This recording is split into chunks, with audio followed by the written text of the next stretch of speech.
After a long history coming from a tough path, Salahdin Trowell dramatically turned his life around, shifting his focus from the streets to pursue his bodybuilding dream. 2 weeks after his release from prison in 2017, Salahdin won his WMBF pro card before taking sixth place at the Monster Mash and then achieved fourth at the World Championships. After injuring his spine in 2021, Salahdin was wheelchair bound and lost everything before returning with a vengeance to take second place at the NPC overall in Pennsylvania. And later that same year, he was crowned Mr. Universe. Now in pursuit of taking first place at the WMBF World Championship, Salahdin's story is one of true discipline, resilience, and dedication.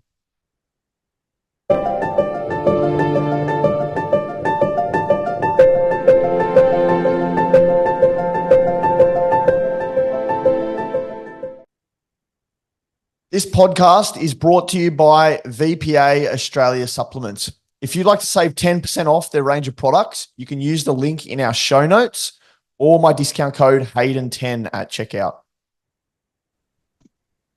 So how do you pronounce your first name? Is it Salahdin or? Yeah, you said it perfect. That's the Salahdin, right way to pronounce it. Perfect. That doesn't happen often. Yeah, that's how you pronounce it. Mate, it's I awesome. appreciate the invite, though. No, mate, it's a pleasure to have you on. Thank you. For those listening that want a bit of context for how I actually came across you, was through my other podcast, Strength Connect with Ryan Doris. And in that podcast with Ryan, we actually touched on your story. And I think Ryan was talking about probably one of his last preparations, contest preps, when he came up against you, and I think he came fourth and you beat him, but you had come a week or two out of prison. And I just find that astonishing, incredible.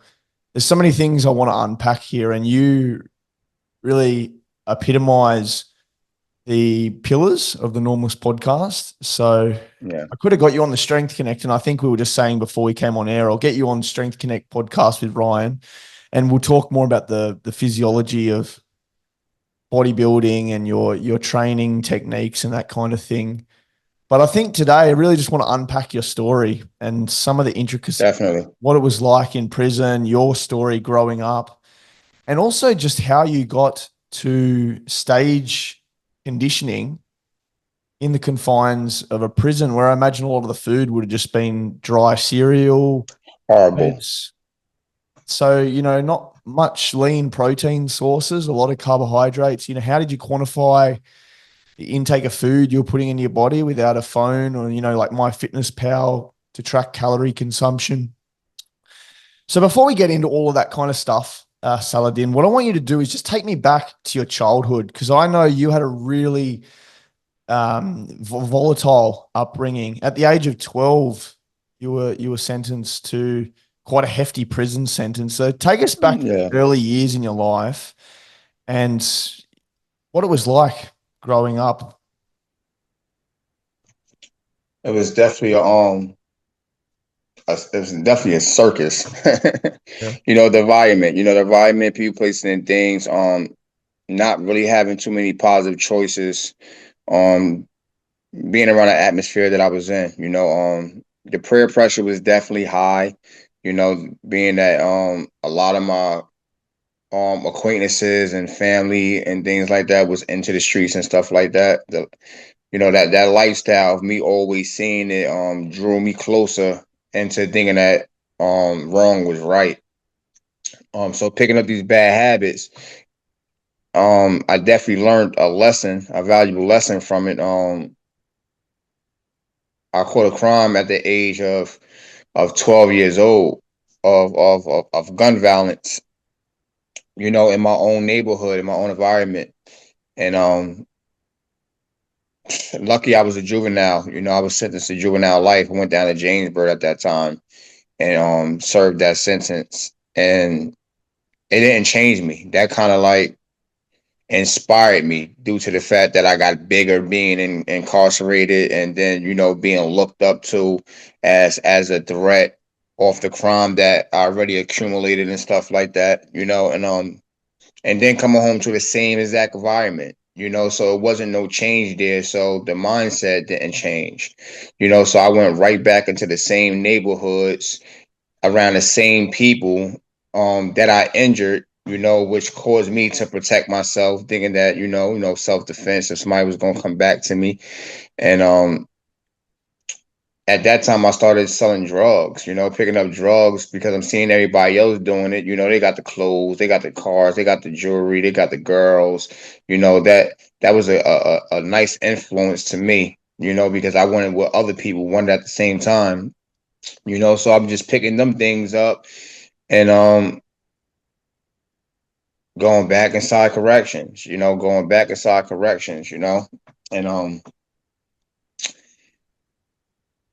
I never wanted to go inside these places though. Like I always wanted to do something different, like I was still trying to go to school, still trying to find balance, but I was still trying to survive as well.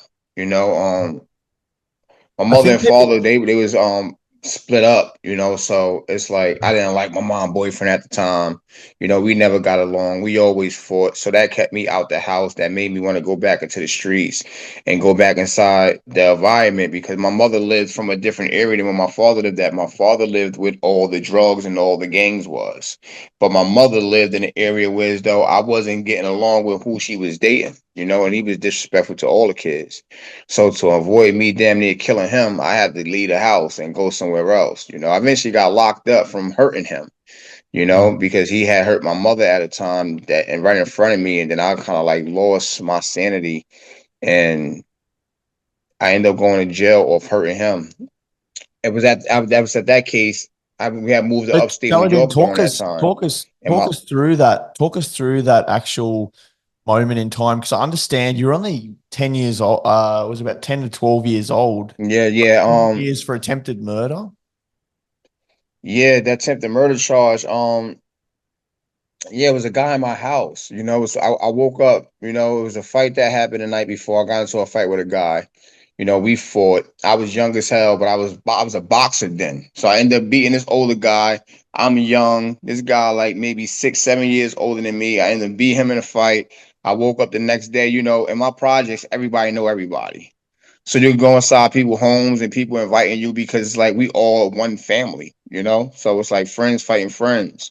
But during this day, I woke up and I walked downstairs and I seen a different older guy in my house, and he's like threatening my grandmother, cursing my aunts out, and like yeah, I'm gonna hurt people when I see them, and then I'm coming down the stairs, and he see me like I'm gonna hurt you too, and I'm just like he don't know I just got a weapon the night before, so I'm looking at him like you ain't doing nothing to me, you know. And so my sister came in the house. She's like, "Now you're not going outside. You're not bringing that out." I'm like, I'm not bringing it out." So I kept it. I put it in the house. Once she left, I grabbed the gun, went right back outside. So when I went back outside, this guy runs down, start fighting everybody and stuff like that.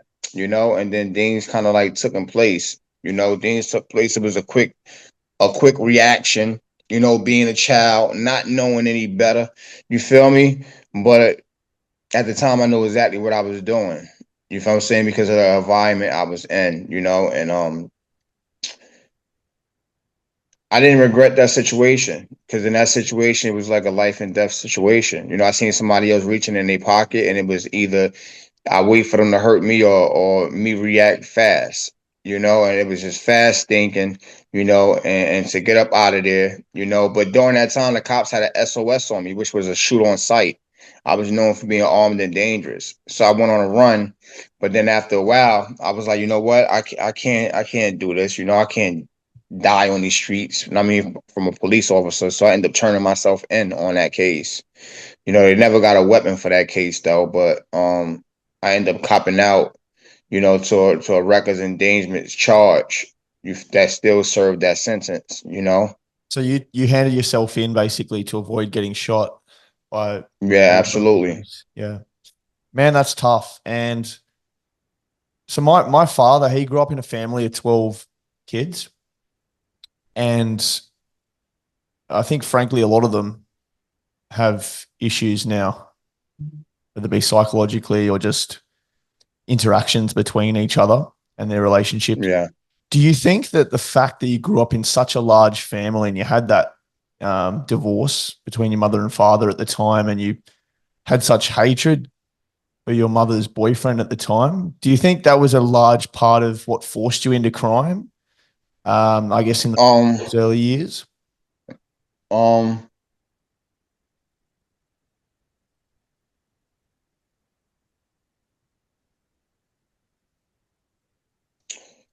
I'm not.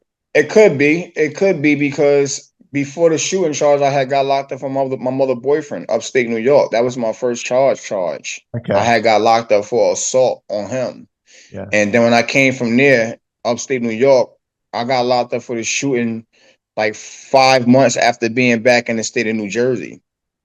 Yeah. I was locked up there. I was locked up in New York. New York is a different type of lifestyle, and the jails up there is a different type of environment. So coming from fighting him at a young age and then coming up here and then getting locked up in that same age bracket around 11, 12. I think that just, jail made me tougher, Yeah. because I had to fight every single day when I was in jail. I was young, but I had size on me, and being that I had size on me, other little guys in there thought they was tough, and then it was like a county thing in there, this state beefing with this state beefing with this state. So you had to get with your county, and I was put on a unit which though I was with a whole different county, and I was So from Jersey City, New that's, Jersey. So oh, I had to rep that's my what I was going to city. ask next, was kind of like growing up in New Jersey, who did you associate with within these prisons? Hmm. So how were you, like, who did you affiliate with being from New Jersey? I didn't affiliate with nobody. When I got locked up, it was me against everybody. Right. So it was like I didn't pick a group. I didn't care that I was from Jersey City or I came in there as me. And I think that was one of the main issues that I had. People wanted me to be with this state because I was from this state, but I was just one man. I didn't want to be involved with nobody. I felt myself as being a leader, and I thought everybody was soft. And plus it was my first time being in jail, so I didn't know nobody in there. You feel me? So Yeah. it's like I had to keep my distance back against the wall, try to figure out who was who. To me, it was still the streets. But then I didn't know nothing about you have to be with your county or be with this person. I didn't know. I thought I was just in jail, and so riots broke out and then and lockup, and then people telling me in lockup, you gotta stick with your crew to the this, that, and the third. I learned the politics of jail, you know. It was just me sticking with myself. And so I understand And you're actually, like, you're a leader of a lot of the crime groups. And so when you say you had your back against the wall, you didn't know anyone, how did you assimilate eventually to become a leader of some of the groups within prisons? And how did that affect the later crimes you committed? um not backing down, not backing down. At that time they had something called the Bloods, the Crips, they had Latin Kings, Yeah. they had all different type of GDs and vice lords and all different type of gangs involved, but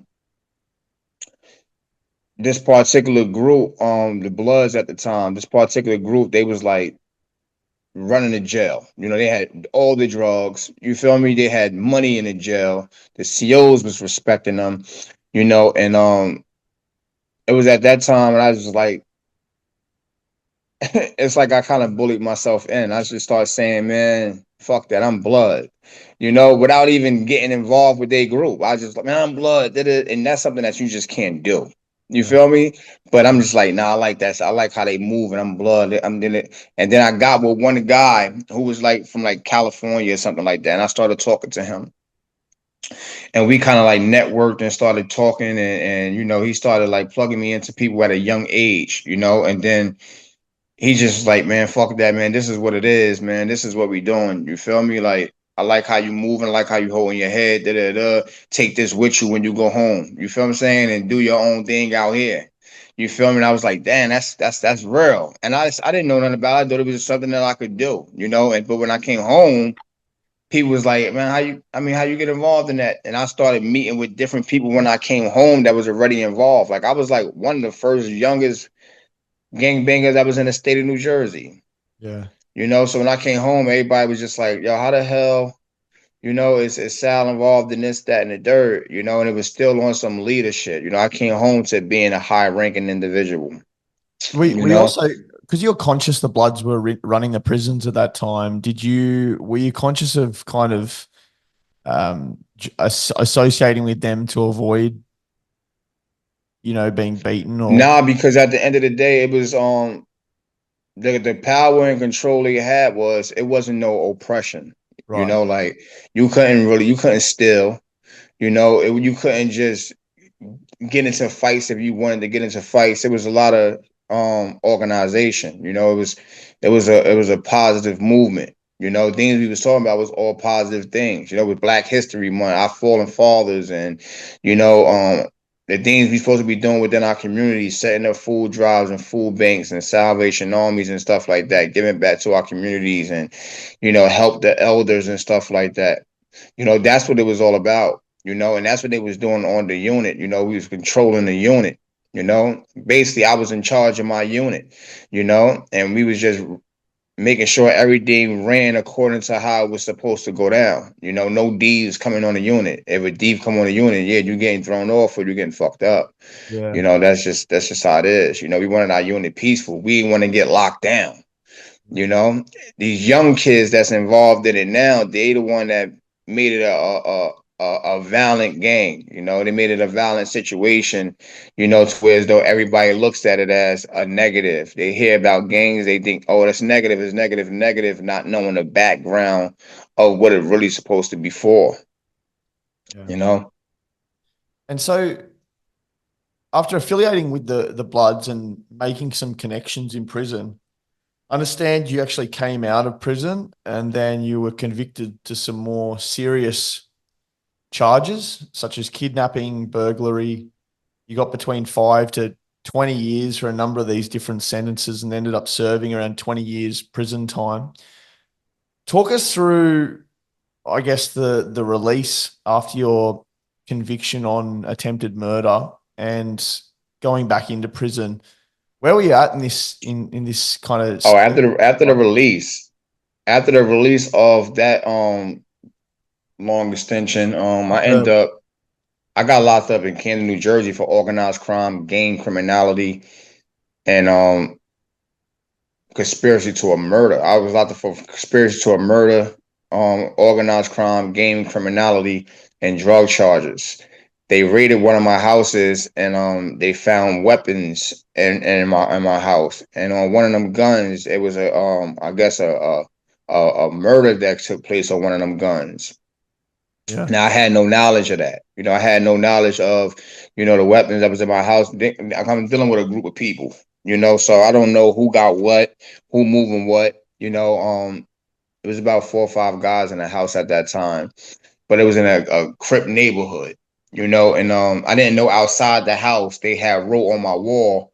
They end up calling the cops. The Crips was the ones that end up calling the cops on my apartment. They wrote, "This is a blood house," and spray paint on the house, and then called the cops and told the cops that I had weapons in my house.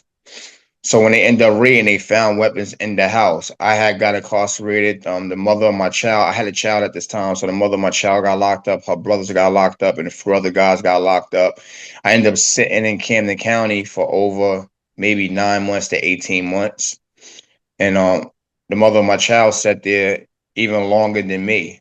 You know, but every individual that was locked up started taking somebody took the gun charge, somebody took the drug charge. People was just taking charges, which had me with no charge. Now I'm sitting in the county with no charge because everything that y'all found in my house, somebody done took the weight for. So but they looking at it as, well, you're the ringleader, so they trying to tie me to all these different things because you got gang members saying, oh, I'm under him, that's my big brother, this, that, and the third, I take orders from him. But the thing is, you had people from different sets saying this that I had no affiliation with. Yeah. It was people trying to get out of other crimes, so they was getting questioned from officers by me in these crimes, and they was saying, well, I'm under him, just to try to get out of jail, and they wasn't under me, so I ended up going to court and never even seeing a judge. I was in a bullpen, sitting in the bull for like 6 hours. I'm banging on the door like, yo, when I'm gonna see the judge? I'm the last one in here. And they was like, oh, you're not seeing nobody. You're going home. I'm like, what? I said 18 months. I ain't seen nobody. So I try to file for a lawsuit. That shit is still online, but I end up losing a lawsuit because I didn't I didn't have money to get a lawyer and go about the case. You feel me? Not many people wanted to pick up that case, but I didn't go home from that charge. They extradited me all the way to Jersey City, New Jersey. Because on one of the guns that they found, it was another shooting that I was linked to in Jersey City, New Jersey. So then I ended up getting extradited to Jersey City, New Jersey, where I was facing 40 to life for attempted murder in Jersey City, New Jersey. And my brother got injured during one situation where he got hurt. He almost died. You feel me? We all got into fights out there. People got shot, and I happened to be in that environment. So I end up getting incarcerated. That's what I got extradited for. I ended up getting incarcerated for that case when individuals got shot. And in order for the organized crime to get thrown out and the gang violence to get thrown out, I had to cop out to a reckless shooting charge that to cancel that. So I ended up copping out to the reckless charge, and they canceled the gang criminality, the organized crime, and they gave me a 18 with an 18 was just an 18-month sentence to an 18-month sentence from a 40 to life sentence. Yeah. So I ended up making out on that case. So when I went down for that case, I did the 18 months. I came home. I was in Jersey City for like maybe a year. I got extradited. I went to the state of Vermont as a drug dealer, going out there selling drugs, still in the atmosphere. I'm in the streets. This is my lifestyle. This is what I'm doing. And the charge of the kidnapping and robbery or burglary, I had nothing to do with. Excuse me. I gotta get my charger. I had nothing to do with that case. I was only home for maybe a year after the organized crime and all that stuff. And I kind of got I was in Jersey City, New Jersey as a drug dealer, and I got back to the state of Vermont. Yeah. And got locked up for kidnapping and burglary for something I didn't do. I basically got locked up for somebody else's crimes. I guess because the state didn't want me there. The violence that I brought to the town, and there really wasn't no violence in the town. I was just trying to get money to take care of my children. Man, it's a fucking heavy story, hey. Yeah, but I didn't do that crime. Soon We as I have, landed to the town, I brought one of my friends with me that I grew up with. It was a real close friend of mine, and we grew up since childhood. And I'm walking around the town, and I'm just like looking for my money. And I'm like, yo, well, if y'all find my money, my drugs, whatever, just let me know. But I ain't come up here for that. I ain't got nothing to do with that. Y'all was involved with that. Y'all take care of that. I'm out the way. I'm about to go back to Jersey. I got my friend up here with me. I'm relaxing. I'm not really into nothing. I'm calm. And I'm just sitting on my step. And next thing I know, I see ATF. I see marshals. I see all these state troopers, cops, they like coming towards my building. So I like run. I'm hiding under the bed. They can't find me. A female in the house at the time, like, he's in there. He's in there. Trust me, he's in there. I think I'm getting away. I hear him like, he's nowhere in there. We checked the beds. We checked everything. And I thought they was coming for drugs, and then I get locked up and I'm in a bullpen and I see everybody that was hustling for me. They all down there. And I'm just watching damn near half the town. And I'm like, damn, they got a lot of people in here. I know it's for drugs. So when they come get me for questioning and they put me in there, they're like, so-and-so. I'm like, no. They're like, so-and-so. I'm like, no. They saying these all your friends. I'm like, I don't know them. I see people around, but I don't know them by their names. I don't know these people. So they're like, yeah, well, you lying. Well, we got you here for a kidnap. I'm like, kidnap? I just landed here last night. I said I wasn't even here for who was the 5 hours. What was the kidnapping for? It was two girls that got kidnapped. I don't even know. They said it was two girls that got kidnapped. To this day, I don't even know what the shit was for. They just said two girls got kidnapped and I did it. But they pulled this vehicle over. My aunt who was involved in activities was the driver. My friend that I brought up here, he ended up being with her because he was trying to sleep with her. He liked her, whatever. So he ended up with her. I had one of my other dudes that I ran with that was with them, but they end up picking two girls up saying that the girls knew where some of my drugs and stuff was, so they was going to find drugs and stuff like that. Yeah. Now, me, I have nothing to do with this. Who y'all going to see, who y'all going to find, ain't got nothing to do with me. Y'all just orchestrating things as a unit and as a team to go try to find stuff to please me. Yeah. So when y'all get pulled over, the first thing the cops say is, "Are y'all doing this for Mr. Trowell?"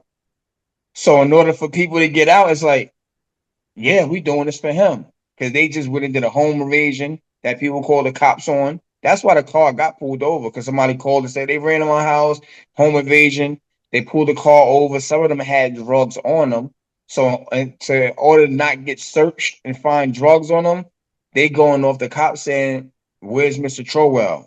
Well, he sent us, he made us do this. And then what do y'all mean he made y'all do this? Oh, he threw us in the car at gunpoint. They started throwing up lies. Now when I went to trial for the case, they showed footages of the area. You see me walking away, no weapon, no nothing, not ever even talking to the girls, not even talking to participants. All you see me is my best friend that I'm with, and you see my aunt pull up in the truck, and he start talking to my aunt, and I'm just like waving my hand like, "Hey, you want to go with her? Go with her." But I'm about to go back home. You know where I'm at, and it's my aunt, so she know where I'm at. Hey, y'all hooking up? Y'all hooking up? Shit, you just came up here. Do your thing, bro. I ain't gonna knock it. You know. And then an hour later, I'm getting locked up for a charge that I don't have no knowledge of. Yeah. So I went all the way to trial. They wanted to give me 3 years, 3 to 5 years. And I'm like, I'm not copping out to something that I don't know. Like, even to this day, I still have no knowledge of what took in place. Even a home invasion that they did, these guys came and took the stand in my defense, saying that, oh, he's a good man. We know him. He had nothing to do with this. And that still didn't get me off. What helped me lose the case was my best friend that I brought up here. They told him that they'll let him go home the same day. Like he did 237 days. They said, we'll let you go home right now, but you got to testify saying that he brought you up here to do this charge.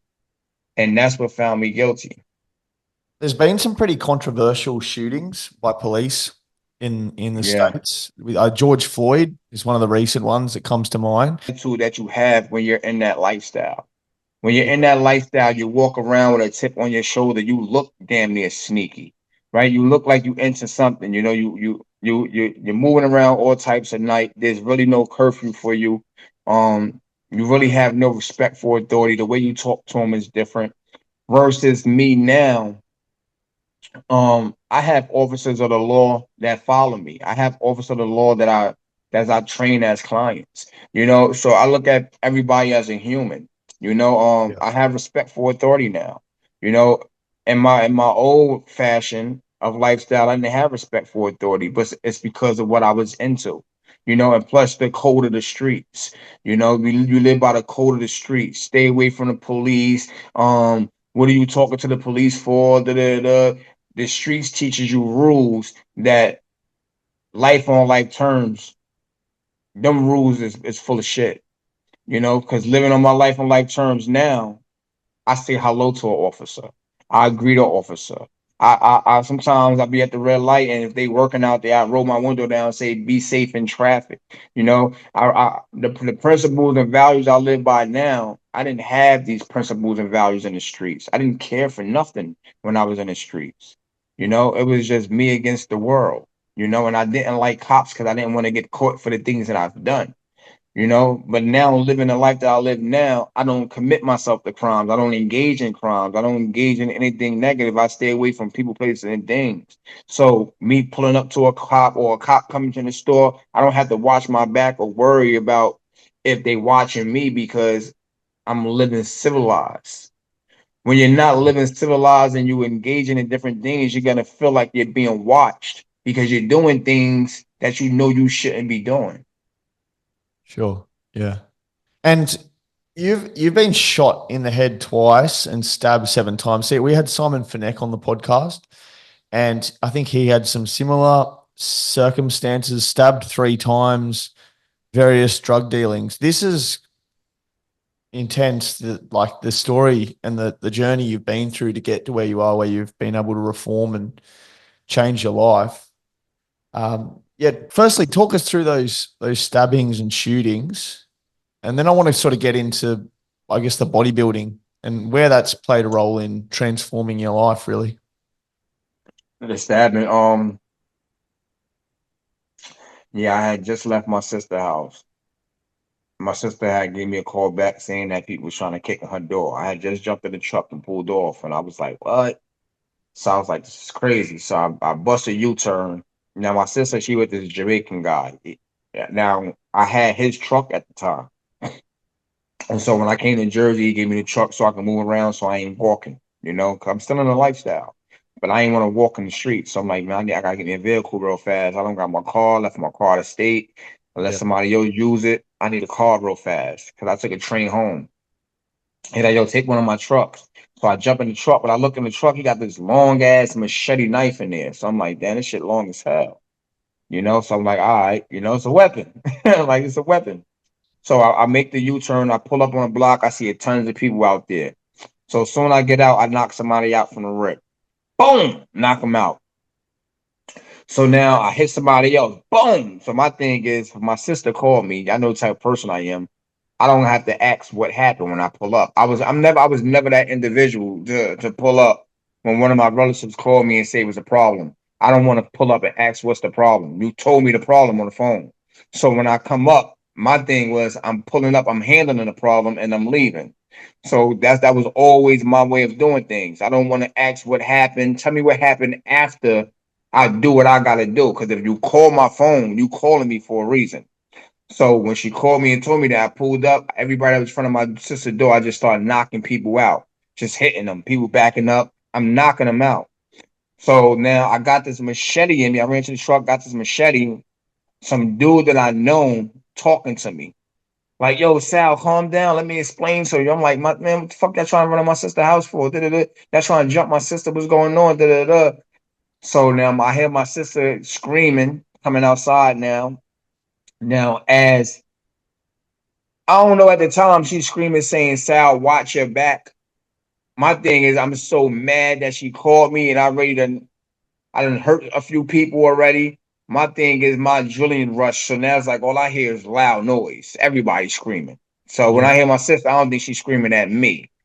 Somebody grabbed me from the back, choked me. But my friend that I'm talking to, that's telling me to calm down, he don't tell me that somebody is coming behind me. He's cool with them too. He's playing both sides, you know. So he ambushed me, dude choked me. I guess I went to sleep. So as I'm in sleep, people kicking me. They got the machete now, and they hitting me with the machete in my back though. But I got this leather jacket on. I'm big as hell. You feel me? My dreads is long, hanging down. So as they trying to stab me with the machete, it's puncturing me through the leather jacket, but it's not going all the way through. So it's like the tips is going through, but it's not going all the way through. So I got tips hitting my back, puncturing me. So the mother of my child ran outside, pushed the dude, and jumped on top of me and laid on me and started hugging me, looking up, telling people, stop, stop, stop. You know, and then so when I come home, they telling me the story, and like we thought you was dead because how hard they was hitting you with the machete. And from over here, they got you behind a car. We thought your head was off. You feel me? We like, oh, he's dead. Da, da, da. I mean, it's over, you know? So my baby mother, she basically was the reason why I'm still alive today. She saved my life.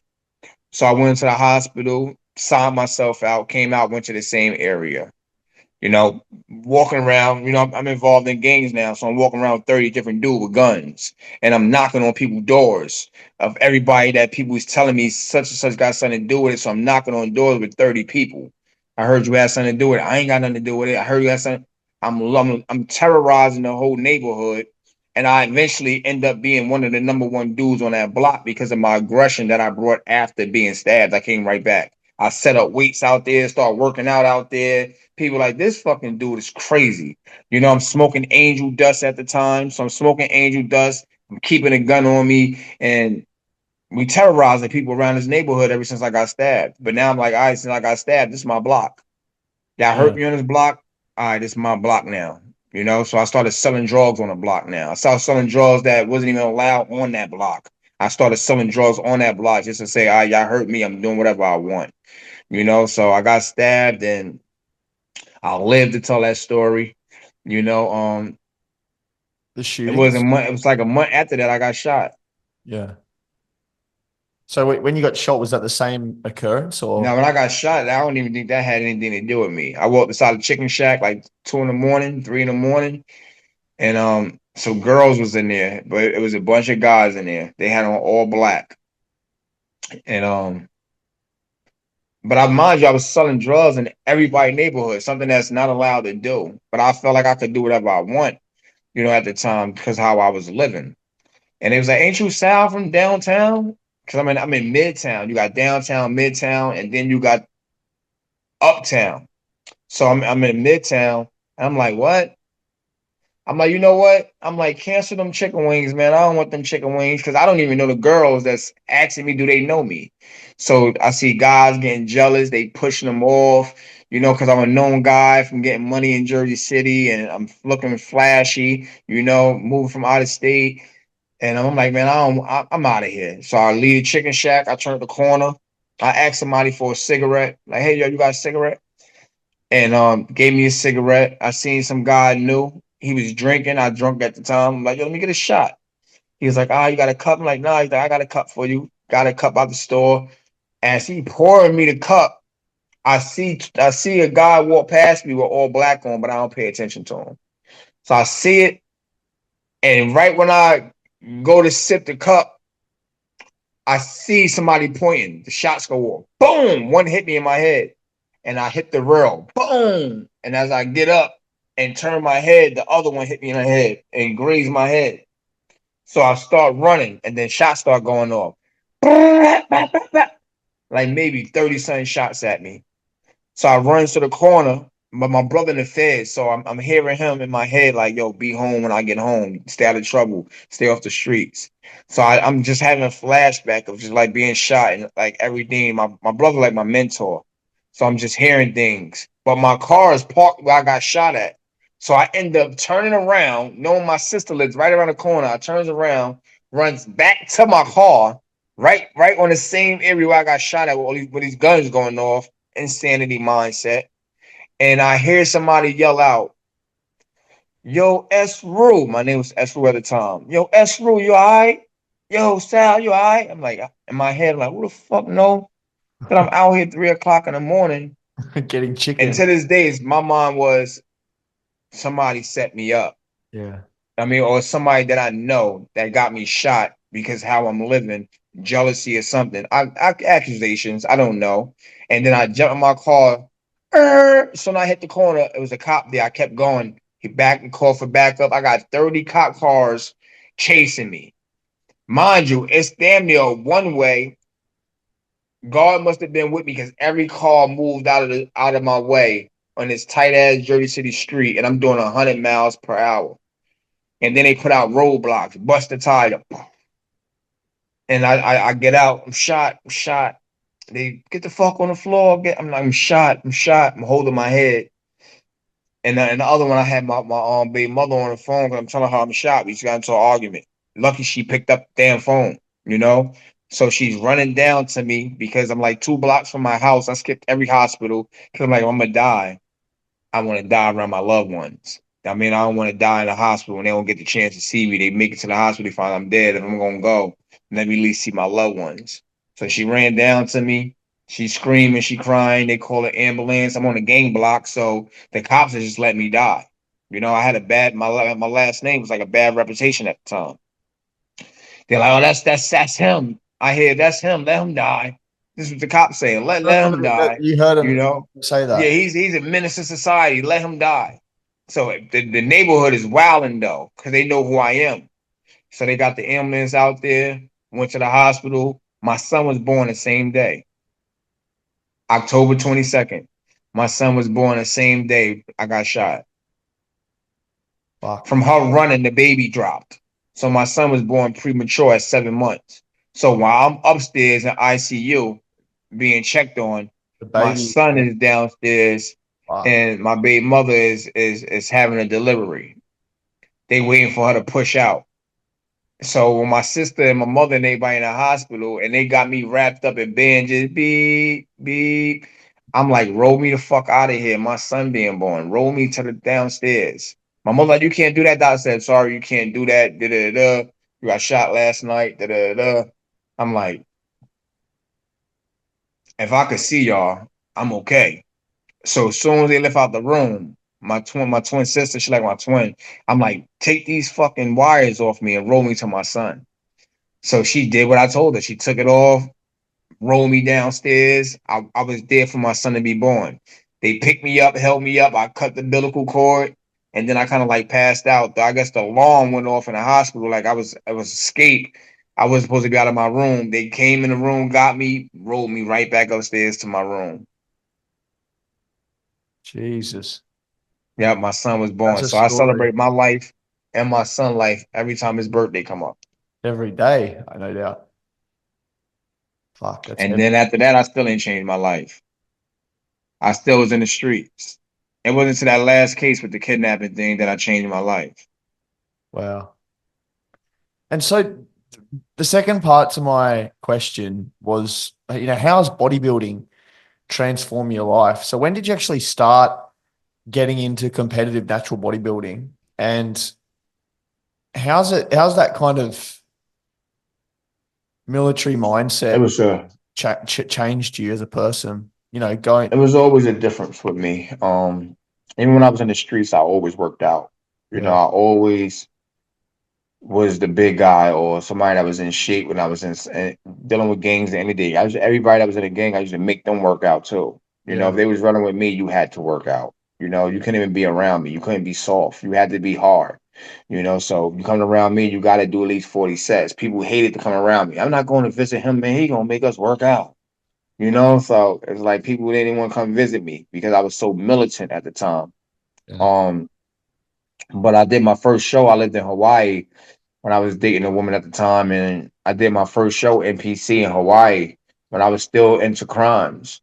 I ended up coming second place my first show ever. No coach, no nothing, just off my physique, and I was like, I like this. Because being in jails and everything, I was powerlifting, and I was a powerlifter for 4 years, and I was winning first place 4 years in a row. And I was like, I like bodybuilding. I like what it does, but I was still into the streets. I'm smoking, drinking, and when I got locked up for the kidnapping thing, I had to find an escape. I was locked up for something I didn't do, and I felt like, everything I didn't get caught for led up to now. I had to change my life. And I just was working out, and then I started going back to school when I was locked up, and I was like 27 years old, and I'm like, nah, this ain't it. If I'm getting locked up for things that I didn't do, I was like, it's only a matter of time before I ain't gonna never make it home again. And I said, especially I'm doing 20 years for something I didn't do. My best friend lied on me. I'm like, gang members, everything testified on me. I was like, that gang shit ain't what it was. It ain't what it is because they supposed to be loyal to me and I'm the leader. They telling on me. I said, I got to get out of that shit too. I'm like, I'm not with this gang shit no more, man. I'm saying this to myself. Because I'm in lockup. They got me in lockup for being a organized leader, and it's like I'm not even organizing nothing in this facility. I got this high rank on me, and everywhere I go in my life, this shit got a hold on me. I'm like, man, I gotta let this shit go. I've been involved in this shit for like 27 years. I'm like, it's over. So I'm going in the yard in the wintertime. I'm in Vermont, it's always cold out there. We close to Canada. So I'm going in the yard, and it's dominated by all Caucasians up there. It's like really no blacks up there, you know. And people from the town know me because they in there and they know, oh, that's him, that's him, that's him. So people know me as a drug dealer, so I'm getting respect from people in there. And then it's like the people from New York that's coming in there, like the other gangbangers, and they trying to extort the white people that's up there. I was one of the people like, man, y'all not doing that to them. Fight me. And they didn't want to fight me. So these guys that's from that town, from Vermont, like, thank you, thank you, thank you. I'm like, I just don't like peer pressure. I don't like New York anyway. I'm like, I'm not gonna let these people come up here and harass y'all. So I'm beefing with gangs and other stuff over there for people I don't even know. But it's like they call her home behind my back, telling their families, I like this guy, but their family like, stay away from him. Did you read the news? That he's not like that. So I'm linking with different people in there, and I'm eating with different people in there from the state of Vermont. That don't look like me, nothing like me, but I'm my thing is I want different friends now. Even though I'm in jail, it starts here. So I got different friends. I'm in the yard working out with different people. My kind looking at me like, yo, why are you over there with them? I'm just like, man. But I'm looking at them and I'm just like, y'all just trying to rob people up here. Y'all trying to extort people up here. I'm protecting these dudes from y'all. Then you got some other white boys up there that they straight beasts. Like they people's intimidated by them in jail. Like, these guys ain't messing with these type of people, and I'm linking with them, and it's like they the tough guys and they the smart guys, they the business guys though, and we working out hard. They outside doing pull-ups on a pull-up bar with ice on the bar, like they used to the cold. And it's like people like, man, you out there that cold, boy. Why you working out? I'm like, I'm going back to bodybuilding when I get home. They're like, you crazy. I'm like, I'm preparing, but when I go home, I'm doing bodybuilding. I'm outside looking in their mirrors and I'm posing. COs looking at me now. The officers like me. They bringing me food. Hey, you want a sandwich? You big guy? You want a sandwich? So they bringing me sandwiches, and now they want me to write lists for them. Officers then they start saying, hey, you think you can write me up a program? I'm like, yeah, I can write you a program. They're like, I'll bring you some kitchen food. Not, I mean, some real shit. I'm like, all right. So it's like in return, I'm writing them up for programs, but I'm getting real food in return. So it's like it was a deal. And I just was always outside training, always outside working out. And I wasn't gang banging. I stopped it when I was in jail. I said I'm not doing this. I always been Muslim my whole life. I started praying more.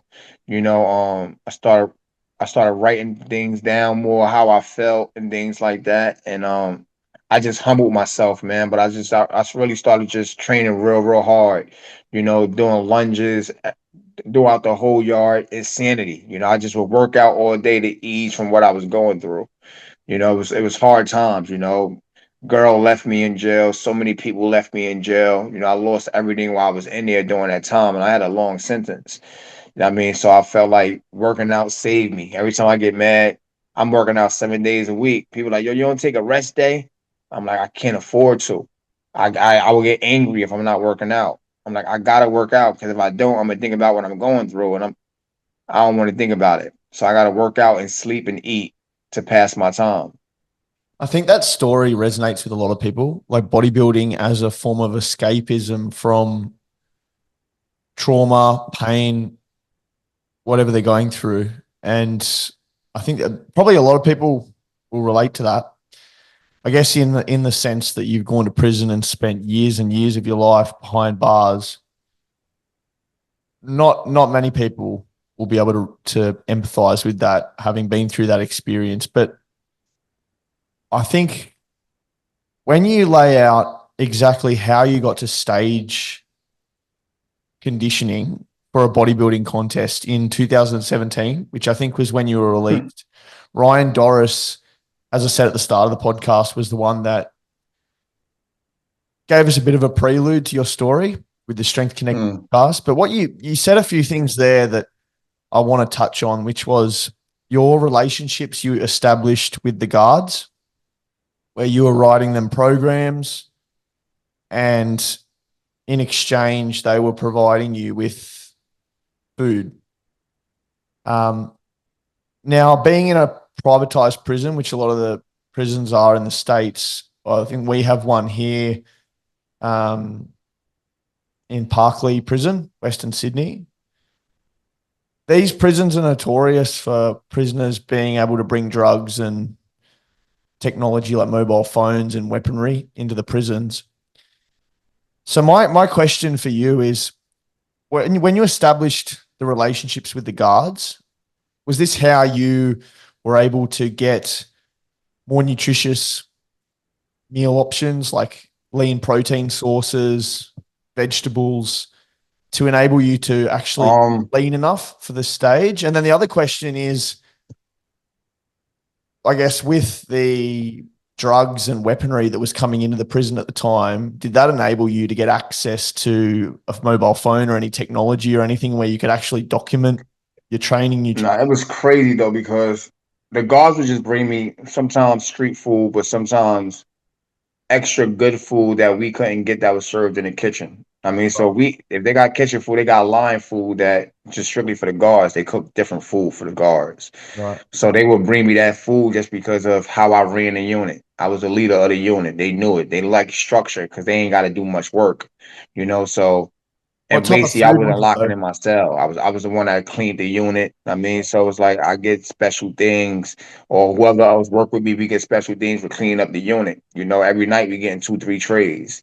You know, so And I what was, was the I, what was the difference though between what the guards were getting and what you were being fed and what? we was getting the meals we eat like $2.50 a meal. It was trash. Yeah, If you ain't have money coming in from the streets, or anything like that, you would starve in jail. You know, the last dinner time is like 5:30. 5:30 is like the last meal. Then you got the rest of the day to eat. You know, so it's like commissary is real expensive. So if you ain't got commissary food, money on your books or something like that, you will starve in there, you yeah. know? Or you got to get a kitchen job. You get a kitchen job, you'll be all right, you know. But I had a store, you know.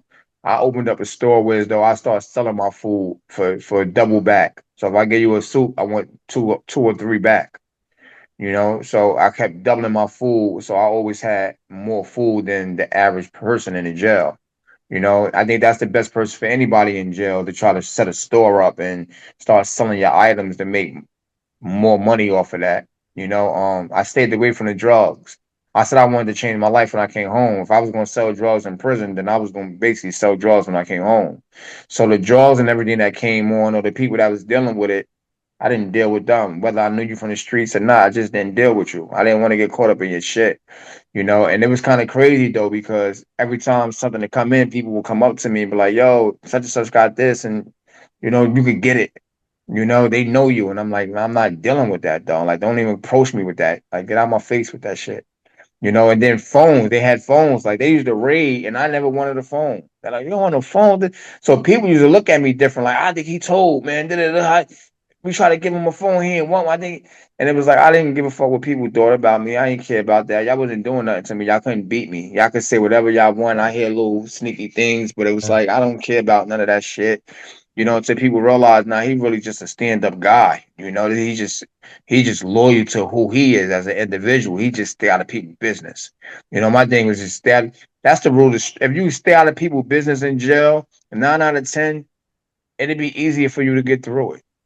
But once you start getting into the politics and everything that's going on in jail, you're gonna be involved in things that you know you wouldn't be involved in if you just mind your business and stayed away. Your sentence will get lengthy.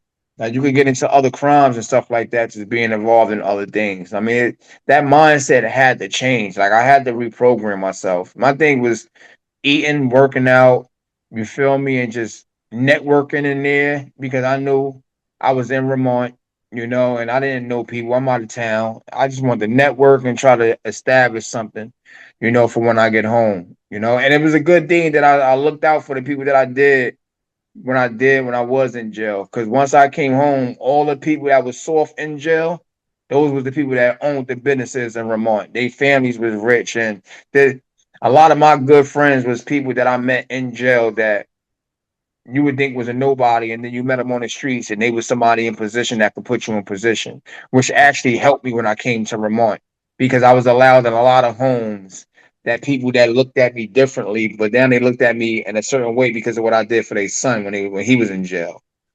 You know, I got a lot of jobs off of working in warehouses and other type of jobs, construction from off the people that I met in jail. Some of the good friends that I got to this day was people that I looked out for was in jail, and now they my real good friends, man. They even became some of my bodybuilding shows, and I met them in the state of Vermont, all off not letting bullies pressure them. Yeah, and the thing I was going to ask you, like being associated with the Bloods and the affiliations you had in prison, and the drugs you were selling too, like it's quite amazing. You're a WMBF pro. For those listening who don't understand what that is, essentially World Natural Bodybuilding Federation. Being a pro in the WMBF is probably one of the highest accolades you can achieve in natural bodybuilding across the world. So to be able to do that is quite astonishing, but also with the background, and the associations you've had with drugs, was there ever like this temptation, or did you ever have affiliations with any other gang members that were utilizing performance enhancing substances like testosterone, steroids? And were you ever tempted to pursue a bodybuilding career in the IFBB or anything of that nature? And when I was a kid growing up, man, my uncle who got me into bodybuilding, he used to always tell me, if I ever catch you doing steroids, I'm fucking you up.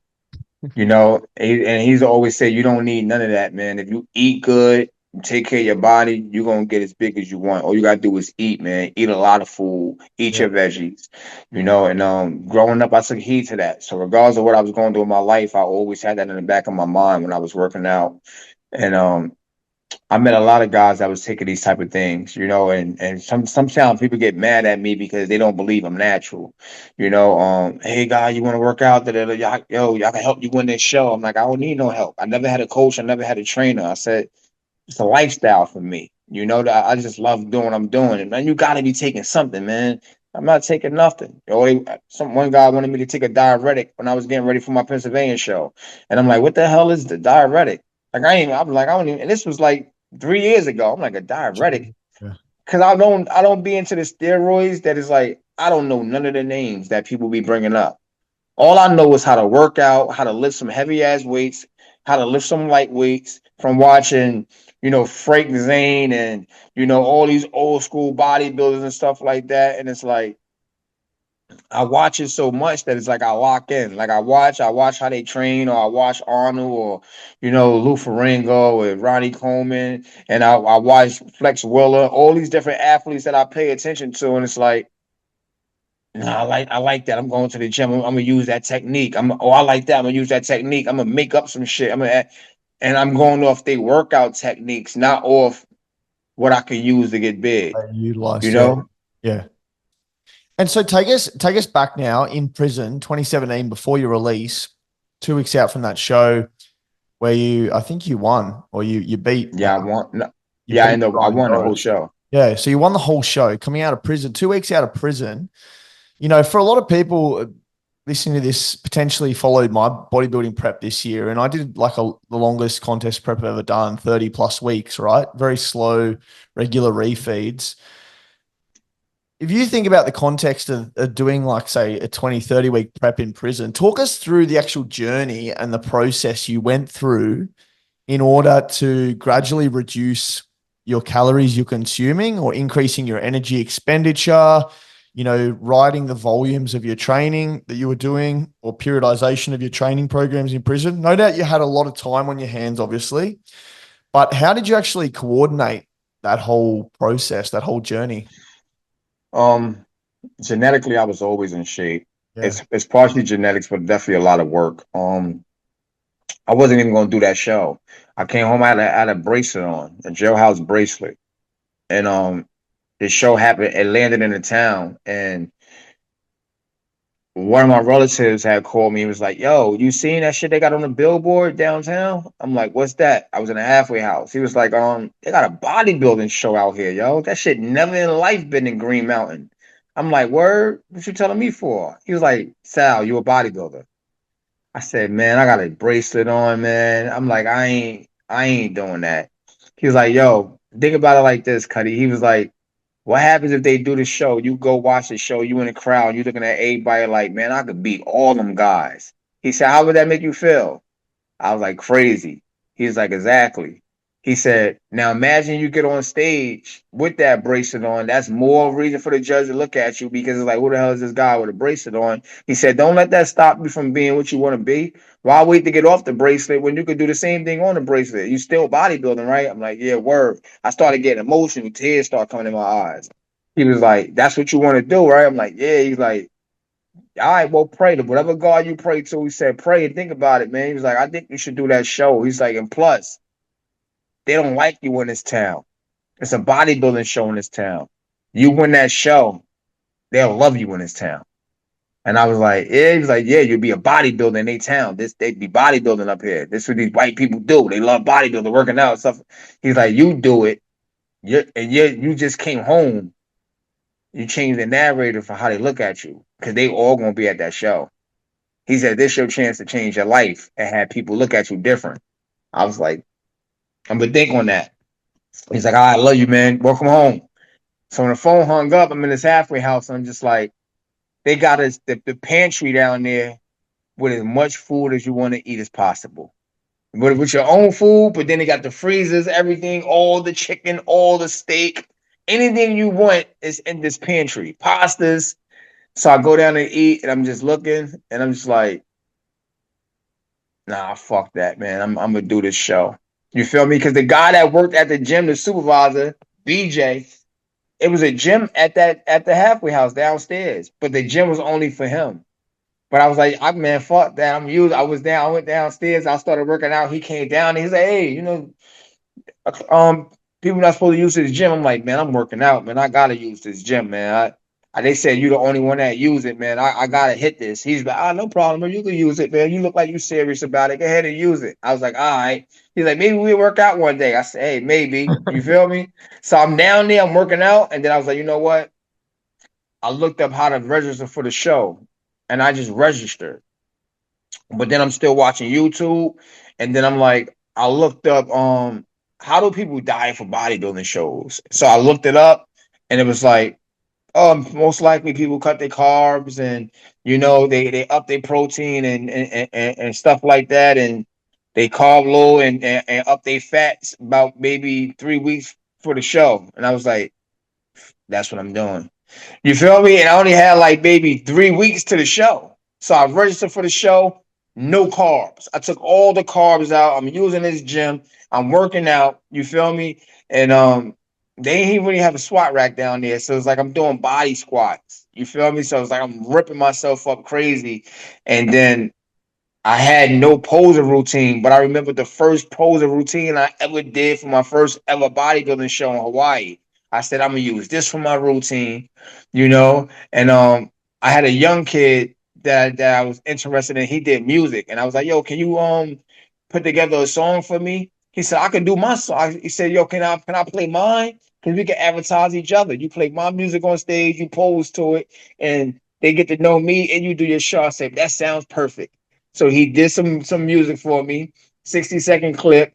I started practicing my routine. And then I was like, you know what? I'm going with this. However I look on stage, I'm going with it. I jumped on stage with the jailhouse bracelet. My shit was going off. Beep, beep, beep. And the judges looking at me like, what the hell? I got this red alarm going off on my leg and I'm posing and I'm not that good with the posing, but I'm good enough. I mean, from watching YouTube and bodybuilding and stuff like that. And then it was this guy that kept coming to the show. He always won. Like he always won. And when they announced the winner, the guy was mad. I ended up winning. I was like, did they just announce my name? And it was like, Salahdin Trowell, new pro card winner. And I was like, this is crazy. And then it was like, hey, you going to a show. What show you gonna do? I either had to choose between the Monster Mash or it was another one that was in Connecticut. Yeah, I I think forgot the name of the show at the time. yeah. It was And I was like, you know what? I'm gonna do Monster Mash. And then they was like, that's a major show that you're doing. They was like, going there with the mindset as just being in your first experience and, just don't get upset because them guys is huge. And mind you, I'm fresh out of jail. I said, man, I'm huge too. So I did my first pro show ever and I dominated.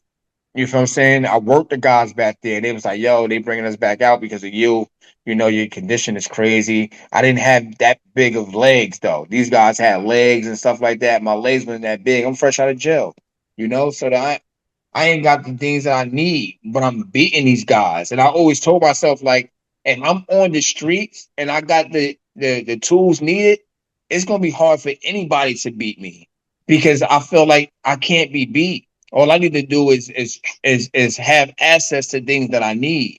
I took sixth place that time after I beat your boy, yeah. my boy Monster too. Mash, yeah. I took sixth place at Monster Mash. The following year, because I went to Worlds too. I did Four, and Monster you came Mash and went to fourth at Worlds that. and took fourth in the world. Yeah. That following year, I beat everybody that beat me. Everybody that beat me the next year, I beat them. I ended up winning Monster Mash. I took first place, made a billboard. I took that, and I paralyzed myself right after that, deadlifting 700 pounds in the gym.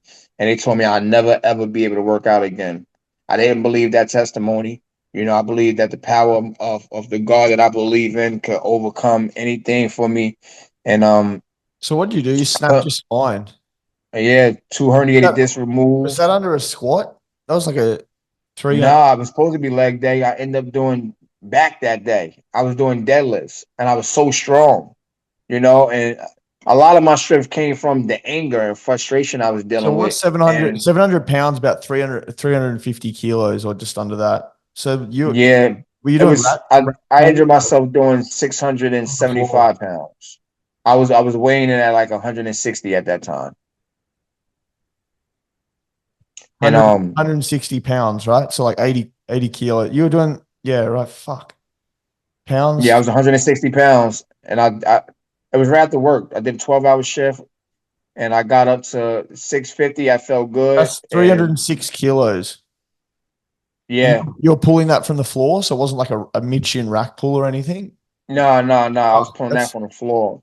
I was in the gym leg lunging close to 400 pounds. wow. Leg lunging. I was doing that shit all on Instagram. People was like, what the hell? That's what made people think, man, he's on steroids. Yeah. Like, nobody is doing this at that. But my mindset was, I'm so angry. I'm so mad, taking the shit out on the weights. You feel me? I'm going to show people this. I had too much aggression into my training at the time. I had too much ego. That's why I always say, check your ego at the door. Yeah. Too much. I was ego training, and ego training can get you injured. Now I train like a champion. And now I'm 2 weeks out right now to WNBF Worlds. I just became Mr. Universe. Right after the injury. Right after the injury, I just injured myself. 2021, just to be back here in 2024, winning Mr. Universe, coming second Pennsylvania State, and now I'm 2 weeks out for WNBF Worlds. I'm trying to win first place. I think I am gonna win. My confidence is on a whole nother level right now, and I'm just in prep, man. This has been a horrible prep. You know, I'm eating nothing. No carbs, no nothing. I just carb loaded yesterday for the first time. I felt amazing. But I think that this is a horrible prep because I can't eat no food. I can't wait to eat again. But this is what it takes. Waking up in the middle of the night, no energy at all, practicing my posing. My posing is 10 times better. My symmetry and size is 10 times better. My legs matches my upper body 100 times better than it has ever done. And I still don't have a coach, still don't have a trainer, still train with the same mindset. I still think nobody on the stage is better than me. And I understand you're getting married in a few months as well. And I get married, man. It's big My news. spouse, she lost her leg. She a diabetic. She lost her leg. How long ago She was just that? recently lost her toes. How long ago? So I'm her personal trainer and stuff like that too. She lost a lot of weight though, but I'm a full-time caretaker. I take care of my spouse and nurture her. And and just to give her that sincerity, that peace, I had to propose to her so she can never feel like she alone. I don't know what goes to her mental stability daily, looking at me, looking at my career, seeing how many people follow me, women and men, seeing me engage with people all over social media, being all about change. I'm an advocate for growth and development. I'm a role model on Facebook, TikTok, and stuff like that. I give out motivational quotes. I go live and encourage people to get off the streets and stay on a positive path. And she sees so many different women that I talk to, or so many different men. I know sometimes she probably get insecure, like I wonder if he gonna leave me one day. So not recently. Recently, I just asked her would she marry me. She cried. She's like, "Oh my God," and she's like, "It's just a touching situation." And for me, I'm like, I know it's touching though, but I don't never want you to feel like you're in this alone. I mean, like I'm in this to stay. I love you. I'm committed to you. We just bought a house. I got my kids back in my life. We got a family, and I said you need a real man in your life that's gonna always be there for you. And I mean, knowing that you in your situation, and I love you so much. I don't never want to not be with you, knowing that you're not being taken care of the way you deserve to be taken care of. So I'm here to take care of you. To make sure that you always got the support that's needed for you. So it was emotional to her. We get married in May 3rd. My birthday, May 4th. We decided to do it May 3rd because I got worlds. I want to be able to eat my cake. I want to be able to enjoy real food. So I want to do it after the show. So I'm not on a diet or not doing a show. I want to make everything about my marriage, and I just wanted to be an amazing day, you know. Yeah, wow, man. You've been through the ringer. Like your story's fucking incredible. From where you've been to where you are now and the transformation that's occurred. Um, you know, a lot of respect to you two on your perspectives there around marriage and taking care of your partner. And sorry to hear about obviously what's happened with the diabetes, but the amount of resilience you've showed to get through all of those challenges throughout your life and to be 2 weeks out from the WMBF Worlds, to be able to display all that hard work, mate. We wish you we send you our best wishes. We'll be following along on your Instagram to see how you do. And, thanks so much for giving up your time to come on the podcast. I'm sure there'll be a lot of people that will be intrigued by listening to your story. Yeah, man, I appreciate this, man. This is definitely an opportunity to express myself and lighten the load too. Because most of the time in life, we don't get our chance to tell our story or even express ourselves from what we grew up with. And so sometimes people still hold on to their past trauma. So every time I get the opportunity to express myself, it encourages me to be even better, because I'm lightening the load. A lot of people don't like to talk about their past or talk about some of the things that they've been through. But with my experience of being on the opposite side of the fence now, in order to heal, you have to express your damages, and you can't sugarcoat nothing. You got to get to the root of it and you got to let it out and not be afraid of who's going to judge you or look at you or some type of way because it's about you healing, So for me, it's like, I'm going to tell my story, regardless of who don't like it. It's about me bringing out the best version of me that comes next. And right now going into Worlds is the best version of me this far, because I made it back to such an elite level. There's going to be so much amazing competition, just being up on stage around so many amazing people and being right where I feel as though I deserve to be as a pro bodybuilder. I deserve this. I'm represented as someone that so many people across the world look up to, and this is who I am as an individual today. My past doesn't define me. My character today reflects exactly who I am. I let go of everything that I did, everything that I've been through. I don't even think negative no more. It isn't an option. It isn't an option. You can get so much in life by just changing your life. It's that simple. You change your life, you're going to get everything you want out of life. If you don't change, you're going to get the same repeated pattern. And I know I deserve better. And that's why I'm going after everything I deserve. Never a true word spoken, my friend. Thank you very much for your time. And we'll have to get you back on with Ryan on the Strength Connect. Absolutely. Thank you, brother. Salute. Ambition. Mr. Ambition. Thank you for tuning in to this episode of the NORMLESS podcast. If you enjoyed listening, please don't forget to rate the podcast or subscribe to our YouTube channel for more clips from each episode. You can also follow us on all social media platforms using the handle @NORMLESS podcast.